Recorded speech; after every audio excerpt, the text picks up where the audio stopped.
نماز ایسی نماز ہے جب ساری دنیا نیند کی آغوش میں ہوتی ہے، ایک بندہ سردیوں کی سخت ٹھٹھرتی ہوئی راتوں میں وضو کرتا ہے۔ او لوگوں، آج نماز کون پڑھے گا؟ عشاء اور فجر میں ٹھنڈے ٹھنڈے پانی سے وضو کون کرے گا؟ تہجد تو دور کی بات ہے، آج ہم فرض جیسی نماز چھوڑے ہوئے ہیں۔ جس نبی کو نمازوں سے اتنی محبت تھی، اتنی محبت، آپ نے کہا جعلت قرۃ عینی فی الصلاۃ، نماز میری آنکھوں کی ٹھنڈک ہے۔ حدیث کی کتابیں پڑھیے، نماز کے تئیں آپ کی محبت کیا تھی، کیسی محبت تھی۔ حدیث میں ملتا ہے نماز کا جب وقت ہو جاتا تھا، رسول پاک صلی اللہ علیہ وسلم حضرت بلال سے کہتے تھے یا بلال ارحنا بالصلاۃ، اے بلال نماز کا وقت ہو گیا ہے، جلدی سے اذان دے دو تاکہ محمد رسول اللہ صلی اللہ علیہ وسلم نماز کی ادائیگی کر کے اپنے دل کو سکون پہنچا سکے۔ جو نماز میرے نبی کی آنکھوں کی ٹھنڈک ہوا کرتی تھی، میرے نبی کے دل کا سکون ہوا کرتی تھی، اس نماز کو امت نے سرے سے بھلا دیا ہے۔ امت کے پاس آج نماز نہیں ہے، پھر ہم شکوے کرتے ہیں ہم کاٹے جا رہے ہیں، مارے جا رہے ہیں، ہم ذلیل ہیں، ہم بے کس و مجبور ہیں، ہم مظلوم ہیں۔ میرے بھائیوں، رسول اللہ صلی اللہ علیہ وسلم نے پہلے ہی آپ نصیحت کر دی تھی لا تترکن الصلاۃ مکتوبۃ متعمدا، کبھی بھی جان بوجھ کر فرض نماز نہ چھوڑنا، جان بوجھ کر فرض نماز نہ چھوڑنا۔ فإن من ترک الصلاۃ متعمدا مکتوبۃ فقد بریئت منہ ذمۃ اللہ، کیونکہ جو جان بوجھ کر فرض جیسی نماز چھوڑ دیتا ہے، جو جان بوجھ کر نمازوں کے اوقات کو ضائع کر دیتا ہے، اللہ تعالیٰ اس کے اوپر سے اپنی ذمہ داری اٹھا لیتا ہے۔ آج یہی وجہ ہے کہ امریکہ کی کروز میزائلیں ہماری مسجدوں اور مدرسوں کو مسمار کر رہی ہے۔ آج یہی وجہ ہے کہ ہم دنیا میں ذلیل و رسوا ہیں۔ اللہ نے اپنی ذمہ داری ہمارے اوپر سے اٹھا لی ہے، کیونکہ ہم نے اللہ کے فرمودات کی پرواہ نہیں کی، تو اللہ کو کیا ضرورت پڑی کہ وہ ہماری پرواہ کرے؟ ہم کٹیں، مریں، ذلیل ہوں، رسوا ہوں، اللہ ایسی صورت میں ہماری مدد نہیں کرے گا۔ میرے بھائیوں، ہم چاہتے ہیں اللہ کی مدد آئے، ہم چاہتے ہیں دنیا و آخرت میں سرخرو ہو جائیں۔ میرے بھائیوں، تو ایسی صورت میں اپنے رب کے حضور توبہ کرنا پڑے گا، اپنے گناہوں کی معافی رب سے مانگنی ہوگی۔ توبہ کرو گے، معافی مانگو گے، گڑ گڑاؤ گے، اللہ تعالیٰ تمہارے گناہوں کو درگزر کر دے گا۔ چلیے اور آگے بڑھیں۔ وہ بندے رحمان کے جو خاص بندے ہوتے ہیں، وہ راتوں کو سجدے کرتے ہیں، تہجد کی نماز ادا کرتے ہیں۔ اچھا، اگر اکثر و بیشتر ہم میں سے لوگ نماز پڑھتے نہیں، کچھ لوگ نماز پڑھنے والے ہیں، تو ان میں بھی کچھ ایسے لوگ ہیں جو سمجھتے ہیں کہ ہم نے نماز پڑھ کر اللہ پر بہت بڑا احسان کر دیا۔ بہت سارے لوگوں کو اپنی نیکیوں پہ ناز ہے، چند رکعت نماز پڑھ کر کے ہم اللہ پر احسان نہیں کر سکتے۔ اللہ کے ایک چھوٹے سے بھی احسان کا بدلہ ہم پوری زندگی سجدے میں رہ کر بھی نہیں چکا سکتے۔ لیکن اللہ کے جو خاص بندے ہیں، وہ یہ سب کرنے کے بعد بھی رب سے کتنا ڈرتے وہ دیکھیے۔ والذین یقولون، چوتھی صفت دیکھیے، یقولون، وہ کہتے ہیں ربنا اصرف عنا عذاب جہنم، اے ہمارے پروردگار ہمارے اوپر سے جہنم کی آگ کو ٹال دے، جہنم کے عذاب کو دور کر دے۔ ان عذابہا کان غراما، کیونکہ جہنم کی آگ تو، جہنم کا عذاب تو چمٹ جانے والا عذاب ہوگا۔ ہاں میرے بھائیوں، جہنم کا عذاب چمٹ جانے والا عذاب ہوگا۔ جہنم کا عذاب جہنمیوں کے اوپر چمٹ جائے گا۔ او لوگوں، جہنم اتنی خطرناک جگہ ہے، انہا ساعت مستقرا و مقاما، اللہ تعالیٰ نے خود کہا وہ بڑا ہی برا ٹھکانہ ہے۔ اللہ تعالیٰ نے خود کہا یہ بڑا برا ٹھکانہ ہے، اور رسول اللہ صلی اللہ علیہ وسلم نے جہنم کی کیفیت اپنی امت کو سمجھایا اور کہا میری امت کے لوگوں، جو آگ تم دنیا میں اپنے گھروں میں جلاتے ہو، جہنم کی آگ اس آگ سے 69 گنا اور زیادہ بڑھ کر کے 69 گنا اور زیادہ تاثیر والی ہے، درجہ حرارت 69 گنا اور زیادہ جہنم کی آگ میں بڑھی ہوئی ہے۔ او لوگوں، آپ اپنی امت کو ڈرا رہے ہیں، جہنم سے خبردار کر رہے ہیں کہ جہنم کی آگ کے اندر اتنی شدت ہے، اتنی خطرناک جگہ ہے، اس جہنم سے بچنے کی ترکیب دنیا میں کر لو۔ جنتی جنت میں جب پہنچیں گے اپنی مسندوں پر ایسے ٹیک لگا کر بیٹھیں گے تو جانتے ہیں وہ کیا کہیں گے؟ وہ رب کا شکریہ ادا کریں گے، وہ رب کا شکریہ ادا کریں گے اور کہیں گے اے میرے پروردگار، تیرا شکر ہے، تیرا احسان ہے کہ تو نے ہمارے اوپر کرم کیا، تو نے اپنا فضل نازل کیا۔ اگر ہم اس دن وہ کام کر لیتے یا اس کے ساتھ ہو لیتے تو ہم بھی ان کے ساتھ جہنم رسید ہو جاتے، لیکن اللہ اے میرے پروردگار تو نے ہمارے اوپر کرم کیا کہ ہمیں جہنم کی آگ سے بچا لیا۔ تو جہنم کی آگ سے بچ جانا، جہنم کے عذاب سے بچ جانا، یہ بہت بڑی بات ہے میرے بھائیوں۔ اور رحمان کے جو خاص بندے ہوتے ہیں وہ اس آگ سے، اس عذاب سے بچنے کی رب سے دعائیں کرتے ہیں، وہ جو تہجد پڑھتے ہیں، وہ جو اپنے رب کے حضور سجدے کرتے ہیں، ان پر کوئی غرور نہیں، کوئی گھمنڈ نہیں، پھر بھی ان کو اللہ کی گرفت سے ڈر لگتا ہے، پھر بھی ان کو اللہ سے ڈر لگتا ہے، اس کے عذاب سے انہیں ڈر لگتا ہے، اسی لیے رب کے عذاب سے وہ پناہ مانگتا ہے اور کہتا ہے ربنا اصرف عنا عذاب جہنم، اے اللہ عذاب جہنم ہمارے اوپر سے ٹال دے، ان عذابها کان غراما، کیونکہ جہنم کا عذاب تو چمٹ جانے والا ہے۔ والذین اذا انفقوا، ٹائم زیادہ اشارہ کر دیجیے گا، ہے نا؟ ابھی ہے آدھا گھنٹہ ہے۔ والذین اذا انفقوا لم يسرفوا ولم يقتروا وكان بين ذلك قواما۔ رحمان کے بندوں کی پانچویں، خاص بندوں کی پانچویں صفت یہ ہے کہ جب وہ خرچ کرتے ہیں تو خرچ کرنے میں بھی میانہ روی اختیار کرتے ہیں۔ جی مومنین جو ہوتے وہ معتدل ہوتے، اعتدال پسند، نہ بہت زیادہ اسراف کرتے، فضول خرچی کرتے، اور نہ ہی وہ کنجوس ہوتے۔ اگر فضول خرچی کی بات کریں، مسلمانوں کی شادیاں دیکھ لیں، شادی تو دور، منگنی کے نام پر لاکھوں لاکھ روپے پھونک دیے جاتے ہیں، اور ہم تعلیم کی بات کرتے، ہم علم کی بات کرتے۔ جو قوم شادی کے نام پر، منگنی کے نام پر لاکھوں لاکھ روپے پھونک دیتی ہو، اس قوم کی علم اور اس قوم کی تعلیم پر کیا بولا جائے؟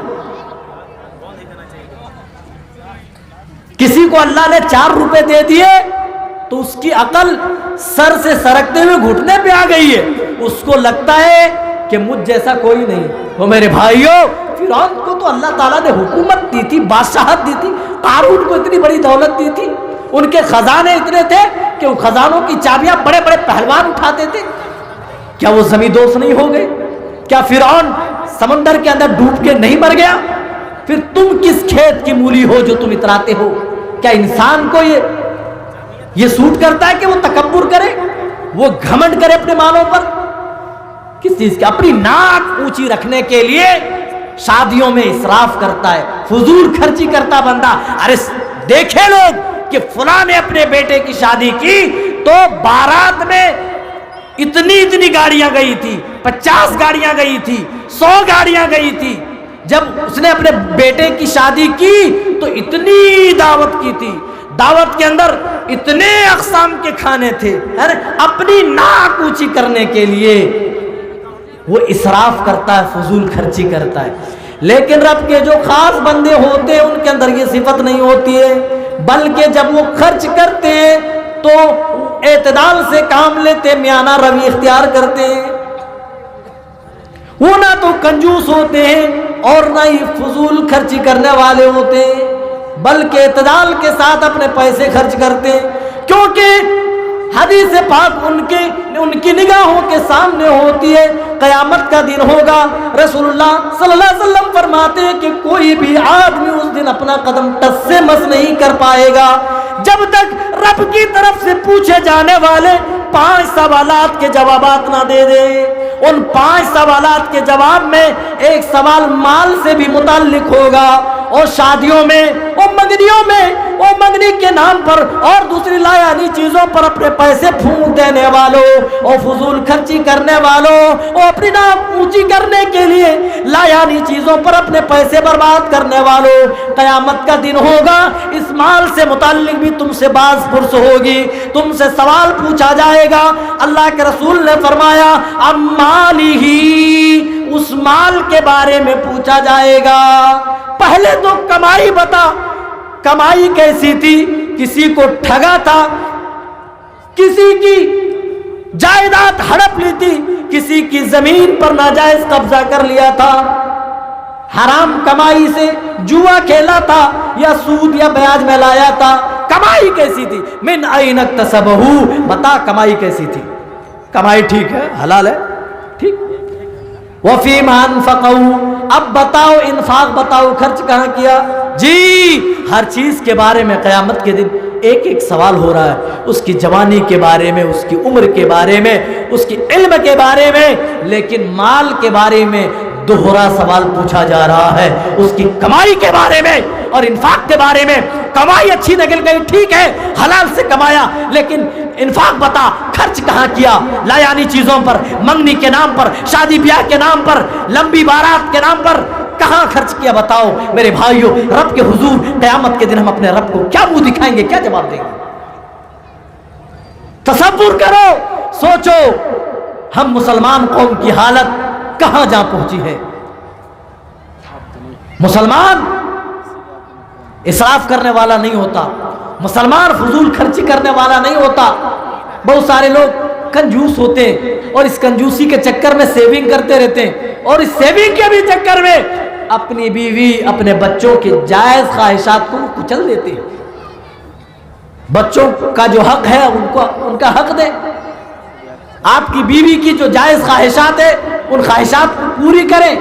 اس پہ بھی آپ کو ثواب دیا جائے گا، اس میں بھی آپ کو اجر دیا جائے گا. بیوی بچوں کی جو جائز خواہشات ہیں، جائز حقوق ہیں، ان کی ادائیگی پر بھی اللہ اجر دے گا. جی لیکن او میری ماؤں بہنوں، دوسری عورتوں کو دیکھ کر اپنے شوہروں کو حرام کمائی پر مجبور مت کرو.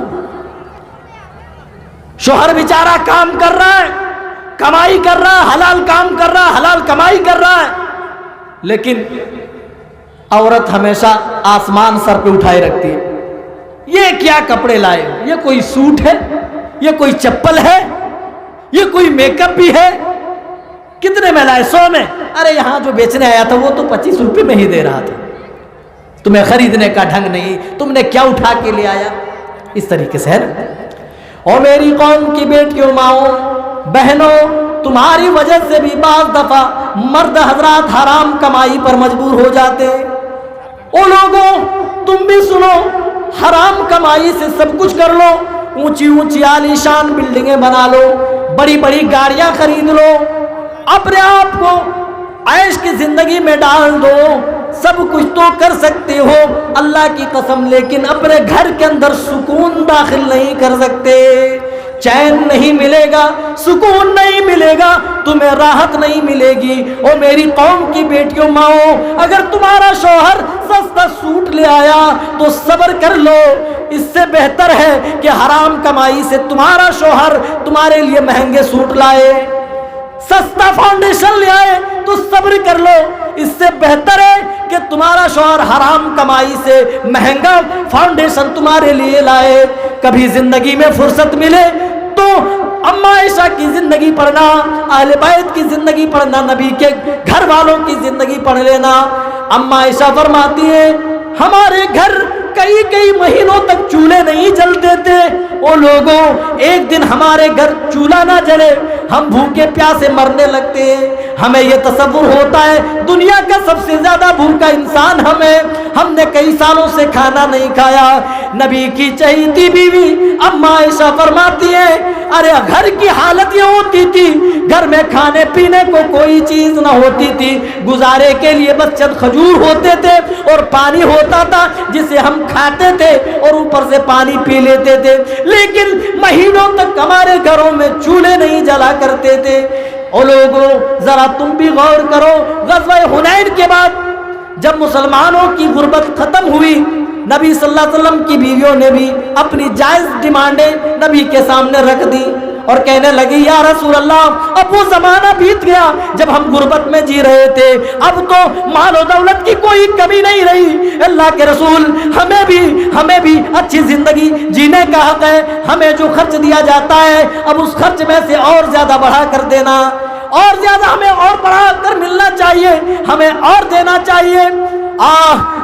یہ جائز خواہشات تھی او میری ماؤں بہنوں، لیکن نبی کی بیویوں کی یہ ڈیمانڈ اللہ تعالیٰ کو بڑی ناگوار گزری اور اللہ تعالیٰ نے آیت کریمہ نازل فرما دی، یا ایھا النبی، اے میرے نبی آپ اپنی بیویوں کو سنا دیں، یا نساء النبی، یا ایھا النبی، اے میرے نبی صلی اللہ علیہ وسلم، قل لازواجک، آپ اپنی بیویوں سے کہہ دیجئے، ان کن تردن الحیات الدنیا وزینتها فتعالین فامتعکن واسرحکن سراحا جمیلا۔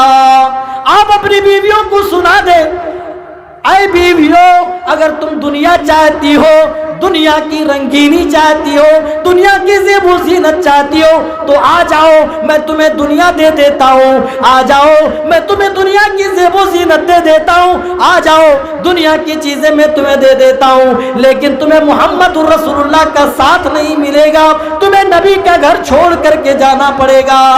جب آئے وَإِن كُنتُنَّ تُرِدْنَ اللَّهَ وَرَسُولَهُ، لیکن اگر تم اللہ کو پسند کرتی ہو، اس کے رسول کو پسند کرتی ہو، تو پھر اللہ کی راہ میں جو مصیبتیں آئے ان مصیبتوں پر صبر کرو، اللہ تعالیٰ اس پر تمہیں برابر اجر دے گا۔ یہ دو آیت کریمہ لے کر رسول پاک صلی اللہ علیہ وسلم اما عائشہ کے پاس پہنچے اور کہا دیکھو عائشہ یہ دو آیتیں اللہ نے نازل فرمائی ہیں، چاہو تو تم اپنے گھر والوں سے مشورہ کر لو۔ او میری قوم کی بیٹیوں، ماؤں، بہنوں، جانتی ہو اما عائشہ نے کیا جواب دیا تھا؟ اے میرے سرتاج، کیا میں اپنے گھر والوں سے بھی مشورہ کروں گی؟ اے اللہ کے رسول، اے میرے سرتاج، میں اللہ کو نہیں چھوڑ سکتی، میں اس کے رسول کو نہیں چھوڑ سکتی، میں رسول سے الگ نہیں ہو سکتی، مجھے نہیں چاہیے دنیا، مجھے نہیں چاہیے دنیا کی زیب و زینت، نہیں چاہیے مجھے دنیا کا عیش و آرام، لیکن میں رسول کی زندگی سے الگ ہونا نہیں چاہتی۔ او میری قوم کی بیٹیوں، اگر ضرورت پڑ جائے تھوڑی سی غربت تو غربت میں رہ لینا، لیکن حرام کمائی پر اپنے شوہر کو نہ اکسانا۔ والذین اذا انفقوا لم یسرفوا ولم یقتروا وکان بین ذلک قواما۔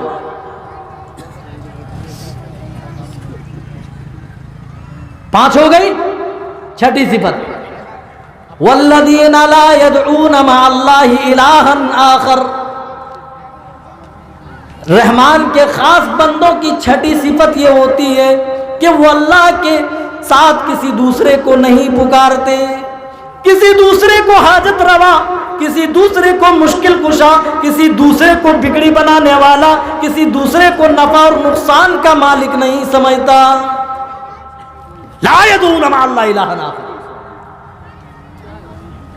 ولا يقتلون النفس التي حرم اللہ الا بالحق۔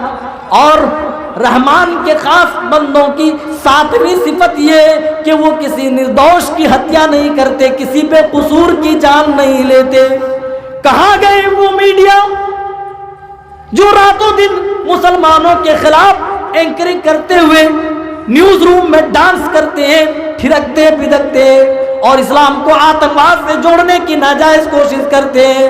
قرآن کا پیغام کوئی جا کر سنائے، قرآن تو یہ پیغام دیتا ہے من قتل نفسا بغیر نفس او فساد فی الارض فکأنما قتل الناس جميعا.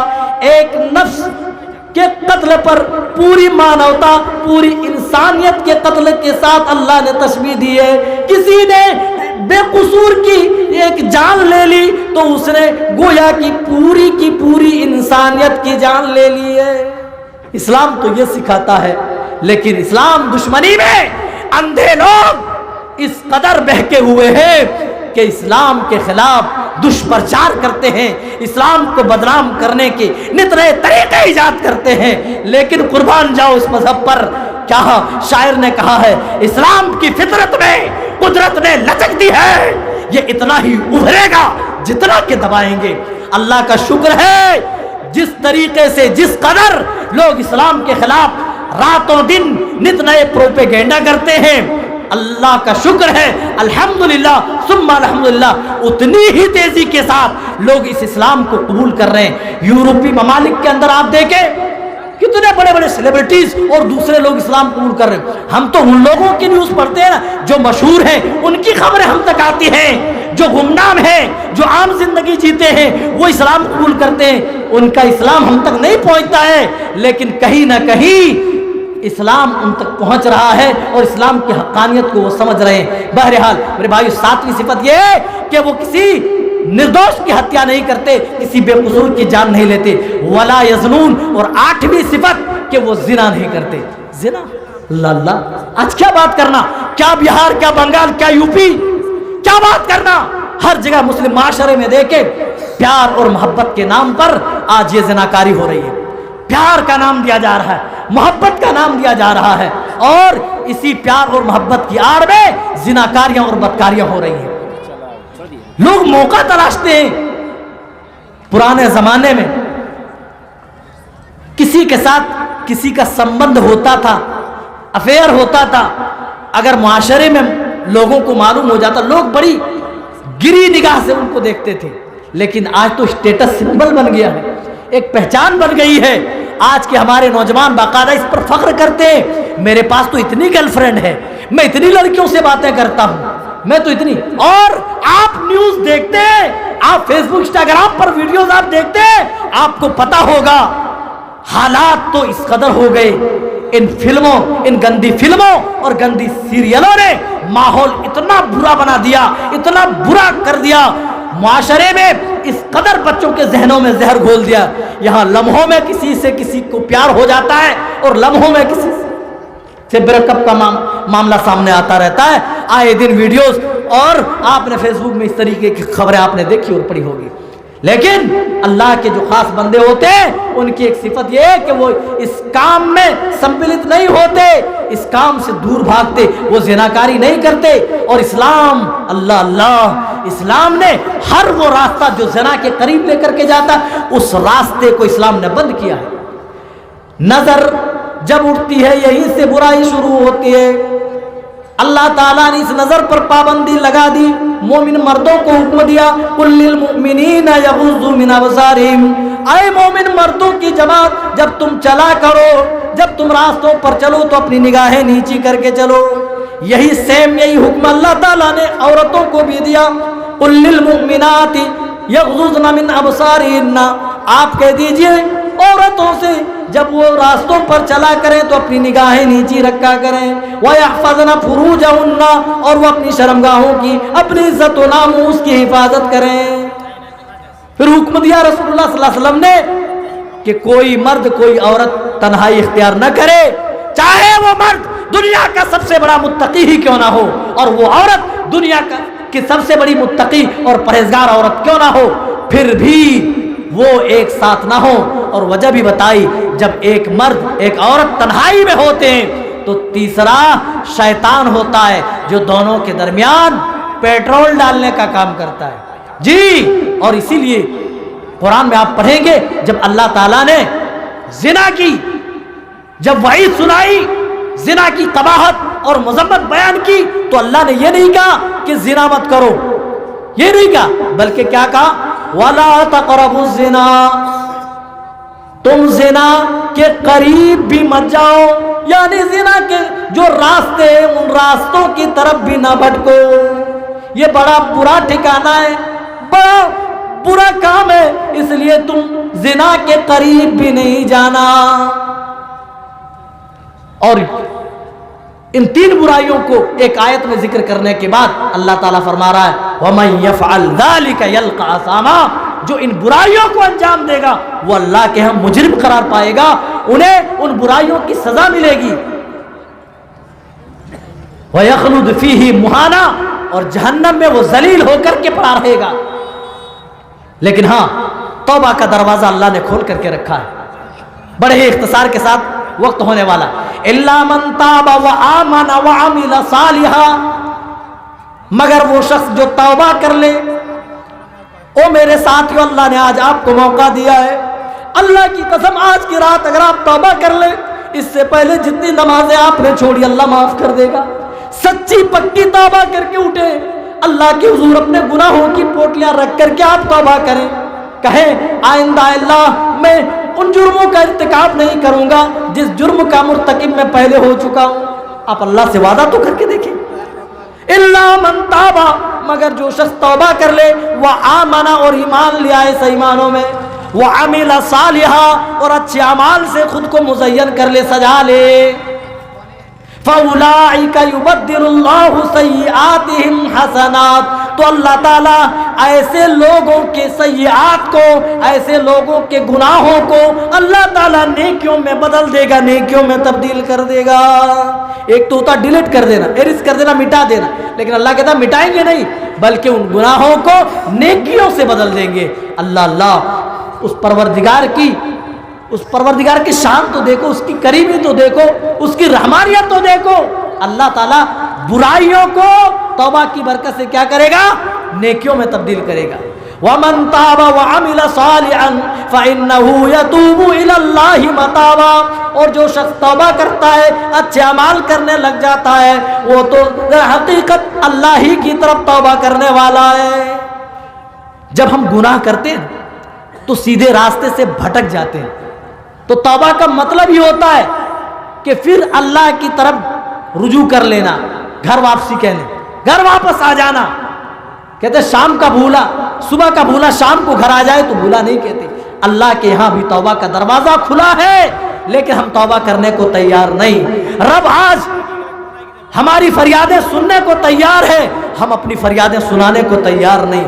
رب ہماری پوٹلی کو, اللہ تعالیٰ گناہوں کی پوٹلی کو دیکھنے کو تیار, درگزر کرنے کو, معاف کرنے کو تیار, ہم دکھانے کو, معاف کرانے کو تیار نہیں. اللہ تعالیٰ کہہ رہا ہے جو شخص توبہ کرے گا, اچھے عمل کرے گا, وہ حقیقت میں اللہ ہی کی طرف توبہ کرنے والا ہوگا. والذین لا یشہدون الزور, اور وہ برائیوں کی جگہ وہ حاضری نہیں دیتے. جی جہاں برائی کے کام ہوتے ہیں, جہاں لہو و لعب کے کام انجام دیے جاتے ہیں, جہاں شراب نوشی ہوتی ہے, جہاں جوا بازی ہوتی ہے, آج رقص و سرور کی محفلیں باقاعدہ ہمارے نوجوان سجاتے ہیں, لیکن اللہ تعالیٰ فرماتا ہے میرے خاص بندے, میرے چنندہ بندے ایسی محفلوں میں شرکت نہیں کرتے. جو نافرمانی والے کام ہوتے ہیں, نافرمانی کی چیزیں جہاں انجام دی جاتی ہے, ان محفلوں میں میرے وہ خاص بندے شرکت نہیں کرتے. اچھا, ان محفلوں میں شریک نہیں ہوتے, ان جگہوں پر حاضری نہیں دیتے, لیکن اگر چلتے چلاتے کوئی ایسی چیز دکھ جائے, ایسی برائی نظر آ جائے, تو کیا کہتے ہیں, یہ نہایت ہی سنجیدگی کے ساتھ وہ نگاہ نیچی کر کے نکل جاتے ہیں.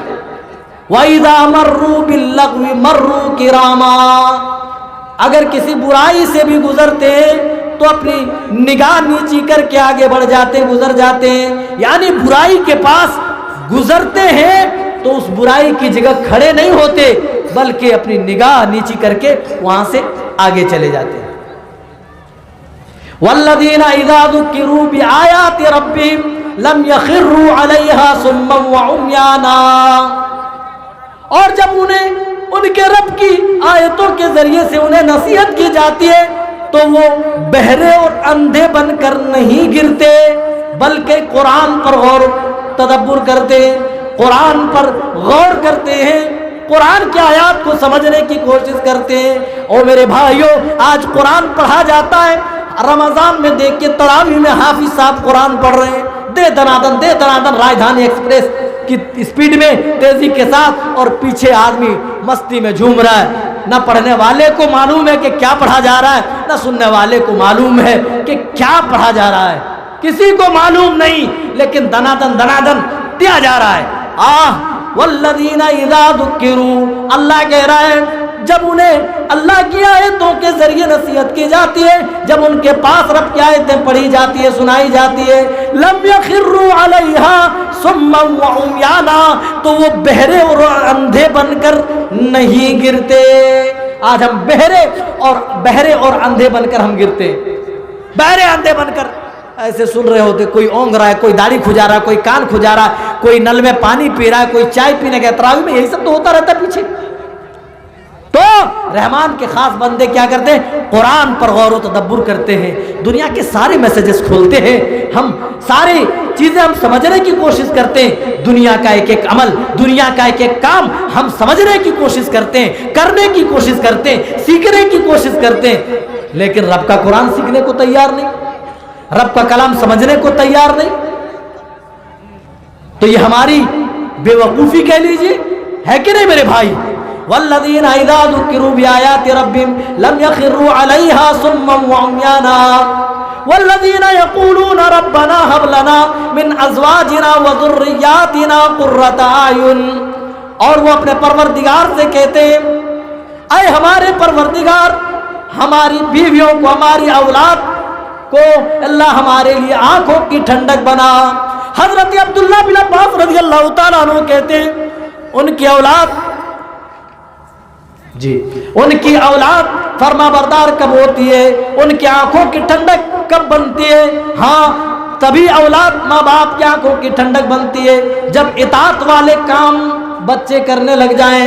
ایک باپ خوشی سے اس وقت پھولا نہیں سماتا جب اپنے بیٹے کو فجر کی نماز میں باجماعت نماز پڑھتے ہوئے دیکھتا ہے، ایک ماں بھی خوشی سے فرحت سے جھوم اٹھتی ہے جب اپنی بیٹی کو پردے کے ساتھ باہر نکلتے ہوئے دیکھتی ہے۔ تو یہ مطلب ہے آنکھوں کی ٹھنڈک ماں باپ کے لیے اولاد کا ہو جانا۔ تو رحمان کے خاص بندے دعا کرتے اللہ سے، اے ہمارے پروردگار، ہماری بیویوں کو، ہمارے بچوں کو اللہ ہمارے لیے آنکھوں کی ٹھنڈک بنا، اور انہیں متقی ہی نہیں بلکہ وجعلنا للمتقین اماما، متقیوں کا امام بنا دے۔ اولئک یجزون الغرفۃ بما صبروا، اور جو کچھ یہ صبر کر رہے ہیں ان کے صلے میں اللہ تعالیٰ جنت کے اندر انہیں بڑے بڑے اونچے اونچے بالا خانے اللہ تعالیٰ دے گا، جن میں یہ داخل ہوں گے، جن میں یہ ہمیشہ رہیں گے، جن کے اندر فرشتے سلام کے ساتھ ان سے ملنے آئیں گے۔ میرے بھائیوں، اللہ تعالیٰ نے یہ 12 صفات ذکر کیے یہ بتانے کے لیے کہ اے میرے بندو، ان 12 صفات کو اگر اپنے اندر پیدا کر لو تو تم بھی اپنے رب کے محبوب اور چہیتے بن جاؤ گے۔ ہم چاہتے ہیں اور سبھی چاہتا ہے کہ ان کا رشتہ رب سے مضبوط ہو جائے، سبھی چاہتے ہیں کہ رب کے نزدیک وہ محبوب بن جائے، سبھی چاہتے ہیں کہ رب کا برگزیدہ بندہ بن جائے، چنندہ اور خاص بندہ بن جائے۔ اگر ہم یہ واقعی چاہتے ہیں تو ان بتائے گئے اعمال پر ہمیں عمل پیرا ضرور ہونا چاہیے اور اللہ سے ہی اس کی توفیق مانگنی چاہیے۔ اللہ جو اعمال بتائے گئے، جو صفات اللہ رحمان کے خاص بندوں کے اللہ بتائے گئے، اللہ ان صفات کو ہم سب کو اپنے اندر اپنے اندر پیدا کرنے کی توفیق عنایت فرما۔ اللہ ہم سب کو جب تک زندہ رکھ ایمان و اسلام پر خاتمہ ہو، اس حال میں کہ ہم مومن و مسلمان ہوں۔ آمین۔ والسلام علیکم ورحمۃ اللہ وبرکاتہ۔